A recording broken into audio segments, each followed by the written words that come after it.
Usually when we talk about a medical diagnosis, there's this expectation of absolute precision. Oh, for sure. People want certainty. Right. Like you break your arm, you go in, you get an x-ray, and it gives you this static snapshot. You see that jagged white line, the doctor points to it and says, well, there is the problem. Yeah, it's a visible, obvious event just frozen in time. Exactly. And it's very binary, which is comforting to us. I mean, human beings love when things can be easily categorized into broken or not broken.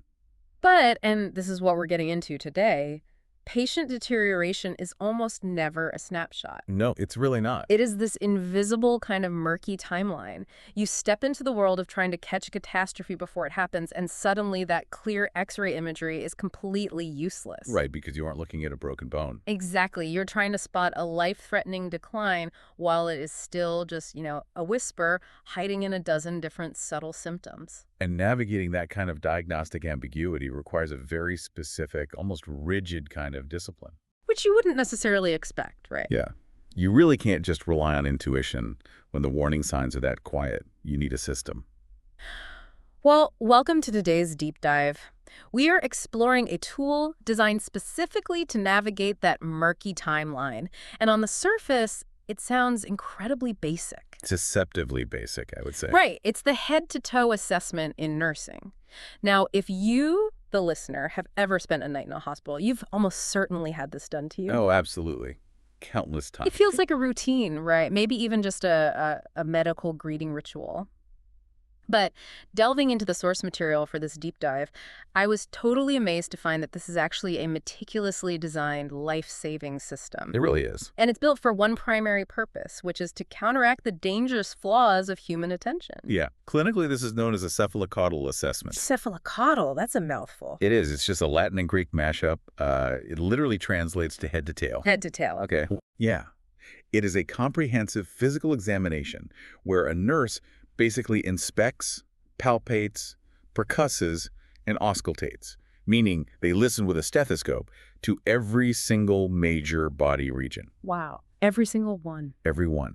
And the defining feature here is that they do it in a fixed, repeatable sequence. The exact same way every time. Every single time. They start up at the scalp, they check the nerves in the face, move down through the neck, the chest, the abdomen, the extremities, all the way down to the skin on the heels and toes. I was so fascinated to learn that this has nothing to do with, medical urgency, but rather it's about hacking the brain. Exactly. It's a cognitive hack. Right. The point of this fixed order isn't just medical tradition, it's reliability. Because a sequence performed the exact same way every single time creates this structural net. And that net is statistically far less likely to have holes in it. Because those holes, those gaps in an assessment, are exactly where patient deterioration hides, right? Precisely. If you don't check it, you can't track it. Yeah. It's that simple. Okay, so to really appreciate how this foolproof system works, I think we have to look at how it started. The history is super interesting. It really is. Because I went into this assuming the head-to-toe exam was just, something nurses have been doing since the days of Florence Nightingale. A lot of people think that. Right. But the sources paint a completely different picture. This independent, deeply clinical assessment by nurses is actually a remarkably modern development. Yeah, the underlying physical techniques are quite old, of course. Like the tapping and listening. Exactly. Percussion, which is the act of tapping on the chest or abdomen to hear the underlying density, kind of like tapping a wall to find a stud.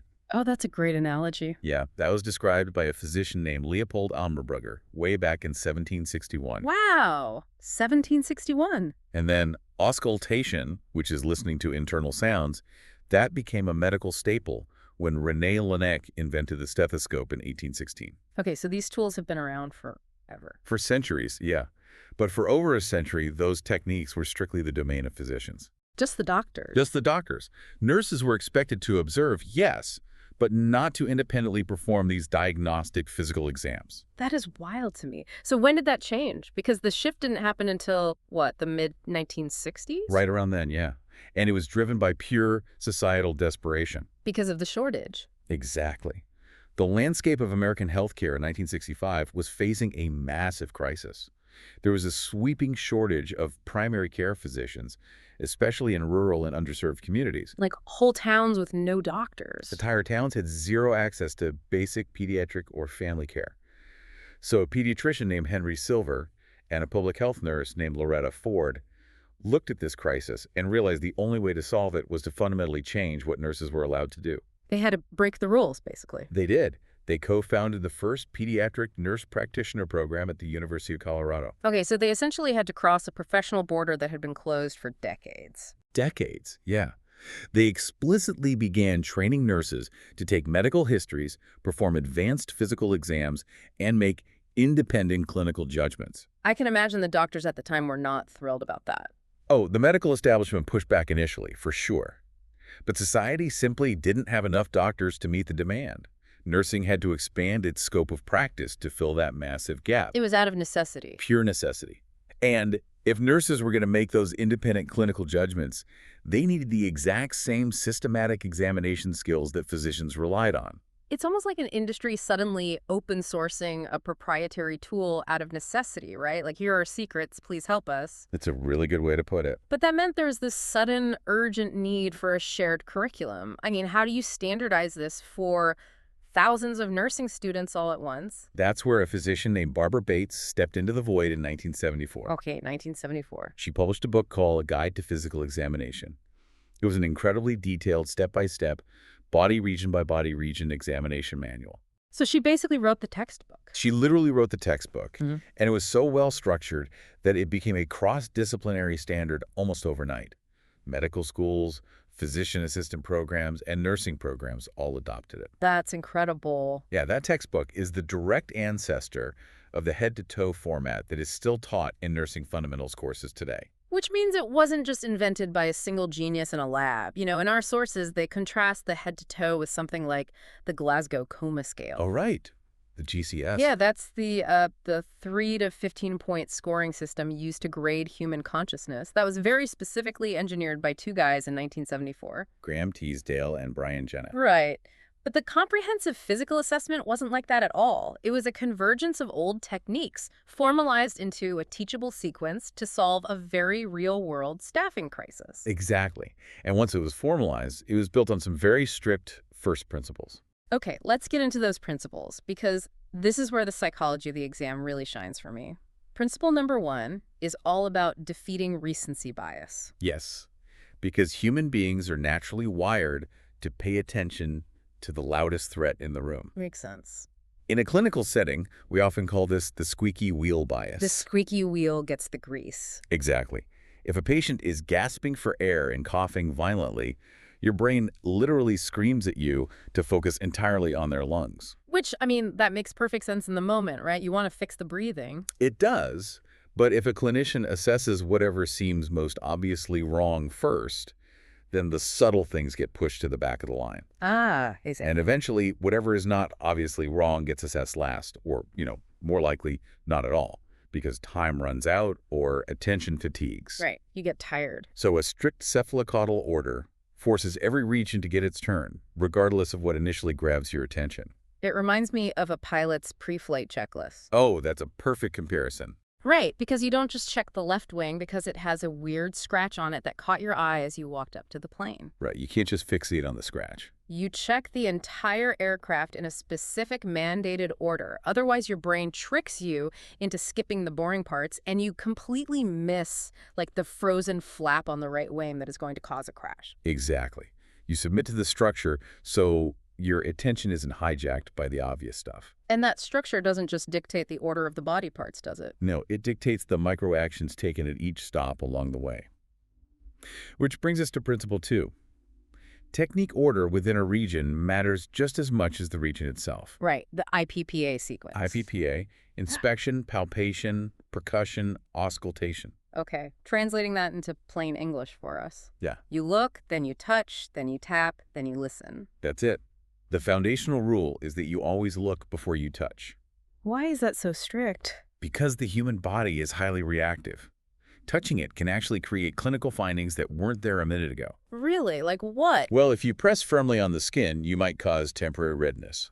If you poke a tender muscle, the patient might physically guard, tensing up and completely changing the underlying texture you're trying to feel. Oh, wow, I never thought about that. You're actually altering the evidence by touching it. Exactly. But the sources highlight one massive, fascinating exception to this IPPA rule. The abdomen. The abdomen. When you reach the patient's stomach, The entire textbook order flips to IAPP. Inspection, auscultation, percussion, palpation. Yes. You look, and then you immediately grab your stethoscope and listen. Only after you've listened do you tap and touch. So why the flip? Why is the stomach so special? The gastrointestinal tract is uniquely sensitive to mechanical stimulation. Bowel sounds density, the gurgling noises of digestion, they're surprisingly fragile. Fragile. Yeah. If you press down on a patient's stomach to feel for tenderness before you listen, your hands are physically squishing the intestines. That pressure can temporarily freeze bowel motility, or conversely, it might stimulate a sudden rush of activity. Reading about this in the sources, I pictured the abdomen like a snow globe. A snow globe. Yeah, like if you shake it by poking and prodding before you just sit back and look at it, you ruin the true baseline picture. Oh, I love that. Right. All the snow is flying around, and you have no idea what the environment looked like before you disturbed it. That is exactly what happens. Yeah. And the stakes of shaking that snow globe are incredibly high in a hospital. This abdominal flip is one of the most rigorously tested concepts in nursing school practical exams. Because failing to do it creates false medical data, right? Absolutely. Walk us through a real-world scenario of how that actually goes wrong. Okay, imagine a nurse is examining a patient who just had abdominal surgery. The nurse forgets the IAPP flip and palpates the abdomen first, pressing deeply to check the surgical site. Okay. Then they take their stethoscope and listen for bowel sounds. But they've already disturbed the intestines. They shook the snow globe. Precisely. Because of that physical pressure, the bowel temporarily stuns and stops moving. So the nurse hears very little activity through the stethoscope and documents, quote, hypoactive bowel sounds. Right. That charted finding goes into the record. The medical team reads it and treats it as a sign of an ileus, which is a really dangerous complication where the intestines paralyze after surgery. Wait, so the team might, delay feeding the patient or keep them on IV fluids longer? Exactly. Or order unnecessary, expensive scans, all because the examiner touched the stomach before listening to it. That is wild. A whole cascade of medical interventions triggered by a purely mechanical error in the physical exam. It happens. And I think that perfectly highlights the invisible stakes of this assessment. When the system is followed perfectly, it's invisible. You don't even notice it working. Right, but when it breaks down, people get hurt. And that introduces Principle 3 from our deep dive. Charted normal must mean checked, not just assumed. This is a huge one. This is where we collide with the reality of modern healthcare. Because everyone is so busy? Exactly. The system is perfect on paper, but nurses are operating under immense time pressure. Beatrice Kullish, a prominent nursing scholar, spent years in the 2000s researching a concept she termed missed nursing care. Missed nursing care. Yeah, she surveyed thousands of nurses to find out what essential tasks were routinely left undone during a chaotic shift. And what was the biggest one? The single most commonly skipped component of the daily head-to-toe assessment was the skin assessment.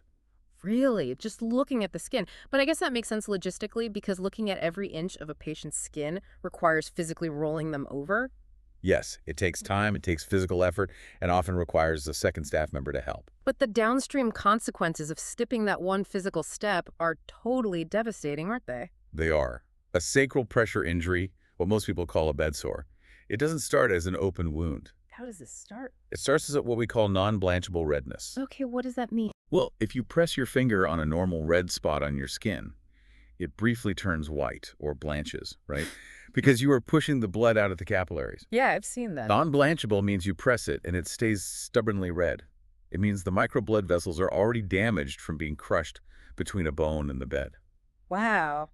And that is a stage 1 injury? Yes. And if a nurse spots that during a thorough skin assessment, is it reversible? It is 100% reversible. You offload the pressure, you prop the patient with pillows, you apply protective dressings, and the tissue completely recovers. But if nobody rolls that patient over to look? The redness progresses silently. The tissue dies. It becomes a stage 3 or 4 injury, which is a deep crater that can expose muscle and even bone. Oh my God. Which leads to massive surgical interventions, bone infections, and unimaginable pain for the patient. All that.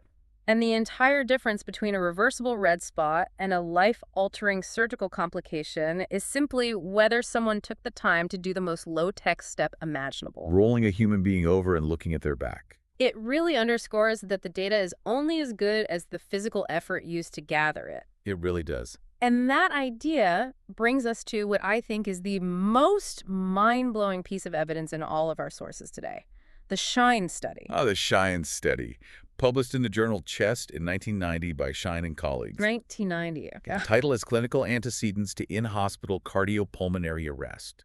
This was a massive watershed moment for hospital safety. Why? What did they do? Well, the researchers wanted to know about patients who suffered cardiac arrest on general hospital wards. When a patient codes, the alarm bells ring, the team rushes in, and it always feels like a sudden lightning strike. Right, out of nowhere. But they wanted to know if it was actually sudden or if the patients were leaving clues beforehand. So they looked at the charts. They reviewed the medical charts of these patients, and the findings were staggering. Roughly 84% of the patients who coded had documented physical signs of clinical deterioration in the 6 to 8 hours before the cardiac arrest. Wait, 84%, and they had 8 hours of warning. Up to 8 hours, yes. What kind of signs were they missing? That's the thing. It wasn't obscure lab values. It was the physical exam. The respiratory rate slowly creeping up from 16 to 24 to 30 breaths a minute. Just breathing faster. Yeah. A subtle shift in mental status where the patient became restless or confused. A creeping heart rate.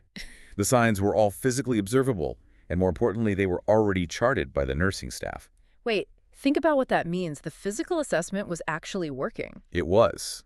The nurses were catching the data. The tragedy was that human brains juggling 6 or 7 complex patients at once couldn't process those slow-moving trend lines fast enough to realize what the data meant. Exactly.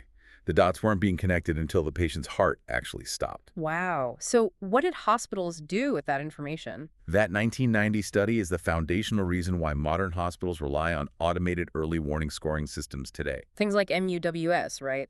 The Modified Early Warning Score, and NUWS, the National Early Warning Score. You got it. These systems take the routine vital signs and physical data gathered during the head-to-toe assessment, and they run them through a background algorithm. Because the computer doesn't get distracted by 6 other patients. Exactly. Yeah. The algorithm doesn't get distracted. If a patient's respiratory rate ticks up while their blood pressure softly drops, the algorithm generates a numeric score. And then? If that score hits a critical threshold, it automatically summons a rapid response medical team to intervene before the cardiac arrest ever happens. So they basically weaponized the physical exam data. They automated the dot connecting. But I have to stop you here, because everything we've talked about sounds incredibly methodical and time-consuming. It is. And I've been in a modern hospital. Nurses are sprinting. Oh, they are running marathons every shift. Right. Nobody is doing a 30-minute, perfectly sequenced head-to-toe exam on every single patient every 4 hours. It just doesn't happen. You've hit on the biggest tension in modern nursing practice right there. Nursing schools still passionately teach the comprehensive textbook exam. But on the floor, there is a fierce debate between comprehensive versus focused assessments. How so? Well, a full admission baseline assessment might take 20 to 30 minutes, Okay. but a standard shift assessment might be a highly abbreviated quick head-to-toe that only takes 5 minutes. It hits the airway, breathing, circulation, neurological status, IV lines, and skin. And then there are focused assessments, right, which from the sources, it sounds like they ditch the whole body approach entirely and just target a single complaint. Yeah, exactly. If you come into the ER with a twisted ankle, they aren't going to check your cranial nerves. Right. That would be a waste of time. The debate really centers on efficiency versus safety. Focused assessments save precious life-saving time, but they rely heavily on the clinician correctly guessing which system to focus on. And as the SHINE study proved, sometimes the system assumed to be fine is exactly where the quiet deterioration is hiding. That's the danger. And technology is actually complicating this debate, isn't it? The electronic health record, or EHR. I mean, that was supposed to make all of this safer. It was, but it introduced what's known as the checklist versus clinical gestalt debate. Okay, unpack that for me. Electronic records turn these highly nuanced physical assessments into structured, rigid charting templates.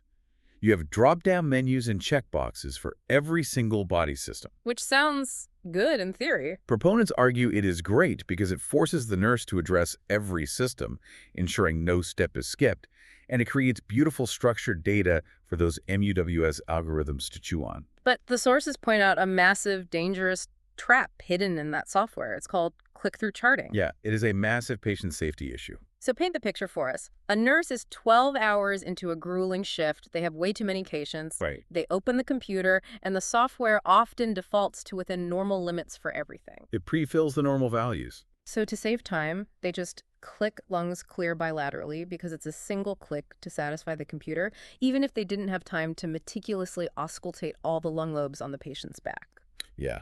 Our sources explicitly call this documentation of assessments that didn't happen. Which is terrifying. Beyond the immediate danger to the patient, it's a profound legal liability. How so? Well, in a malpractice courtroom, the medical chart is legally treated as a factual record of what was actually done. So a default normal click misrepresents care that was never actually delivered. Oh.